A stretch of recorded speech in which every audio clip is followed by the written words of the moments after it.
Good evening to all of you. In fact, I'm a little nervous today.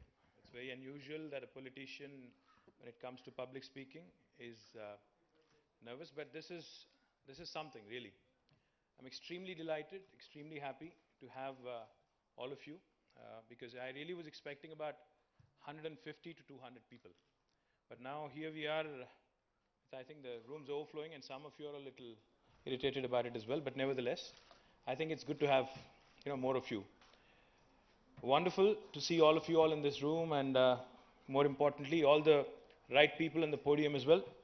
We have some great, eminent people from academia as well, and you have all the top bureaucrats who can make all the key decisions as far as information technology and as far as information technology infrastructure in Hyderabad is concerned. So thanks to Nirav Prasad, Mr. Nirav Prasad, the HMDA Commissioner, Desai Saab, Dean of IIT, Mr. Rao, who is the Dean of BITS, Pilani, Ajit Rangnekar, of course, Dean of ISB, Pradeep Chandraji, Special Chief Secretary, Industries, Secretary IT, Harpreet Singh Saab, CV Anand Garu, Hyderabad Commissioner, Commissioner of Police, Jayesh Ranjanji, MD of what was called APIAC. I don't know what it is called anymore, but I think it's both. API and TS, both. IACT. Both, yeah. IACT, as Nirav Saab is calling it. Somesh ji, our Commissioner GHMC. Jagdishwar Garu, our MD HMWS, Hyderabad Metro Water Supply. So you have all the right people out here on the podium who can definitely address some of the issues. We wanted to actually keep this interactive. In fact, I wasn't going to dwell more on rhetoric. In fact, I wanted to keep it interactive so that we can have a dialogue and we can, in fact, answer some of the comments made, and also going forward, we could maybe take it to a productive, logical end. I was told by a lot of people that I should be wearing a suit today. I did try. In fact, when I worked 8 years back, in an e-commerce company, I obviously, like most of you all here, used to wear suits to formal occasions such as these. But unfortunately, I hadn't realized. I was super confident that I would fit into a suit that was 8-year-old. Sorry, but obviously you can tell I don't fit into it anymore, so therefore here I am, in my usual attire. But nevertheless, coming to the main theme of the evening today, I think we can go right to the presentation. Amar? Yeah? Okay. Right, so we wanted to talk about what government of Telangana needs to do as far as information technology in Hyderabad and elsewhere in Telangana is concerned. We wanted to understand from you what it is that is required to take Hyderabad to the next level and actually make it the top-notch destination as far as information technology is concerned in India. So therefore, we've come up with few of our own thoughts, but you have to cut us some slack because it's only our 25th day in governance. So you really have to cut us some slack in case we've missed out on some aspects and we're not able to cover everything comprehensively. You will have to give us an opportunity again. So we all know Hyderabad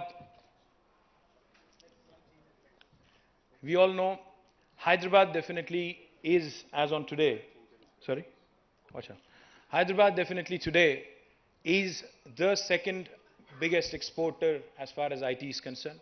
These are all the things that you know. What makes Hyderabad so special? I think you all agree that Hyderabad is geographically in a wonderful location. Hyderabad has great connectivity both to domestically as well as internationally. And I keep saying this and I can't say this enough.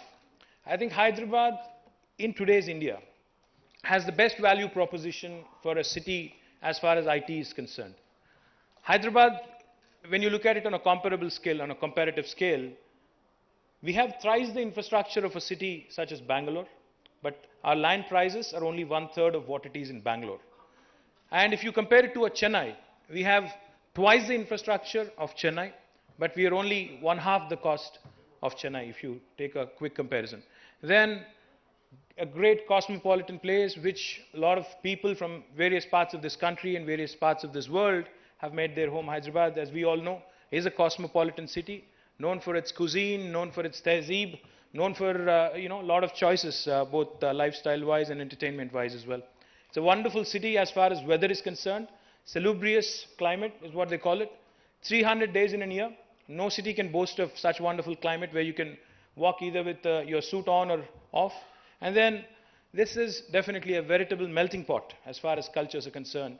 It is geographically, as I said, bang in the middle of this great country of ours. So therefore you have both, no one feels like a stranger in Hyderabad. In fact, when I was growing up, when I was in my primary school, whenever any two strangers met in Hyderabad, they used to start off in Hindi or Urdu. No, started off in English or Telugu, but most of them would start off in Hindi because you wouldn't know where the other person's from, what language he would speak. So therefore, it really comes as no surprise that this is a melting pot as far as cultures are concerned. And obviously, it's the second largest in terms of IT exports, as I said, as a city. And as a state, Telangana today stands fourth in the country as far as IT exports are concerned. Moving on. What is it that we're all trying to do? I think Amar asked a good question.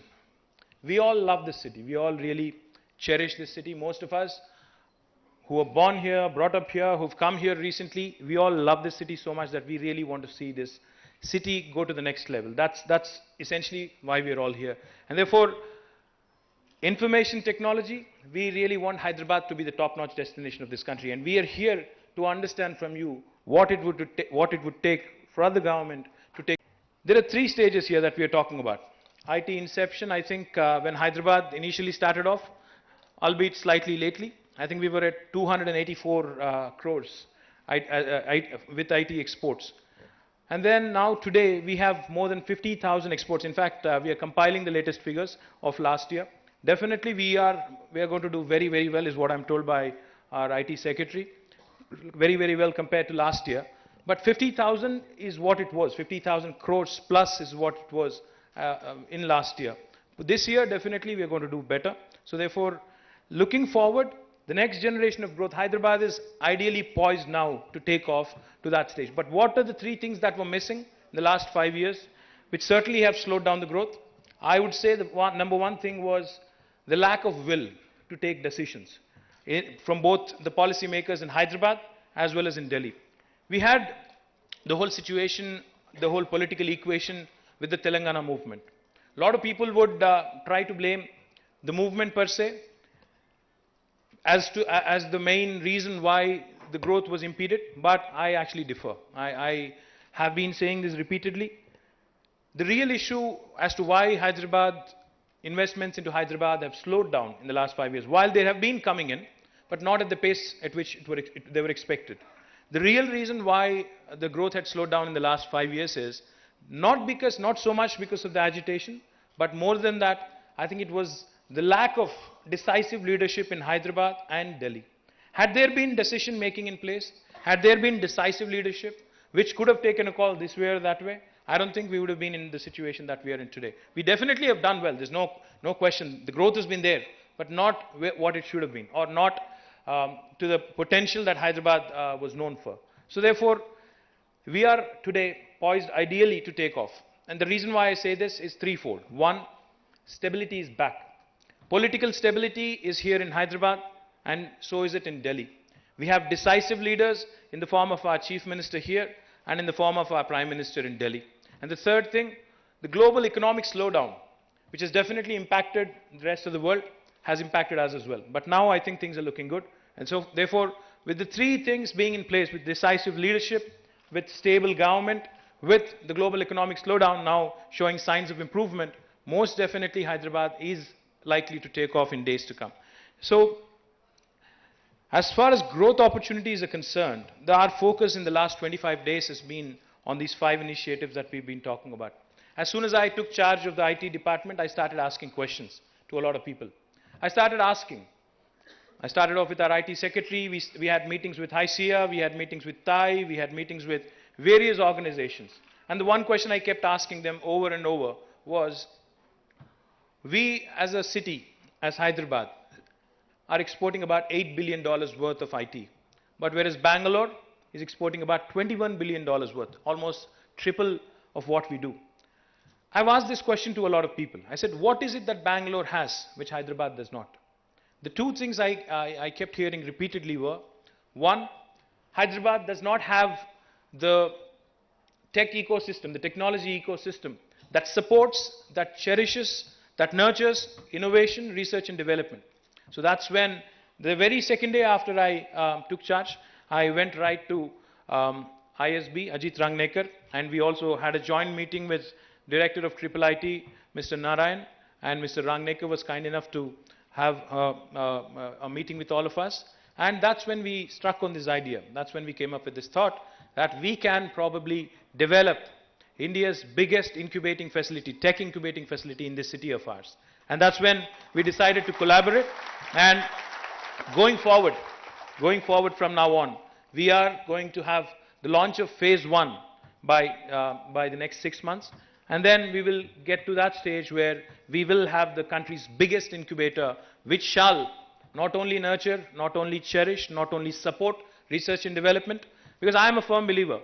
We are a country that produces great programmers. Indians are known for their programming skills, coding skills all over the world. We are acknowledged. We are respected. But we are not known for our entrepreneurial skills. We are not respected for our marketing skills, most definitely. So therefore, we thought about it. How come we don't have a Mark Zuckerberg? How come we don't have a Larry Page from India? While we all use the social media applications such as Facebook, Twitter, and the most recent application, I think that's on everybody's phone today, WhatsApp. I'm sure one of us could have invented it, one of us could have thought about it, but it's just that we were not supported enough. It's just that we were not taken to that next level where somebody could have molded that thought into an idea, a concept, and then taken it to the next level. And so therefore, that's where this whole idea of incubation comes in.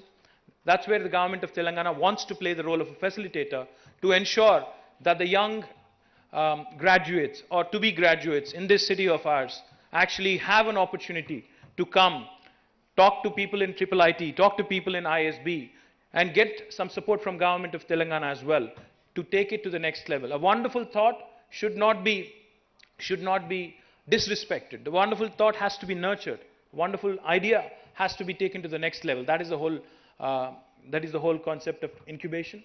And we are going to do this in a very, very time-bound fashion. In fact, very soon we'll have a meeting with ISB and IIIT again on the modalities, because the plan is still in the drawing board stage, but we will get to that stage where we can make a formal announcement on the structure of it as well. The next thing everybody kept telling me was, when I said, what is it that Hyderabad lacks, which Bangalore possesses? The next thing I kept hearing was the fact that Hyderabad does not produce enough number of readily employable graduates.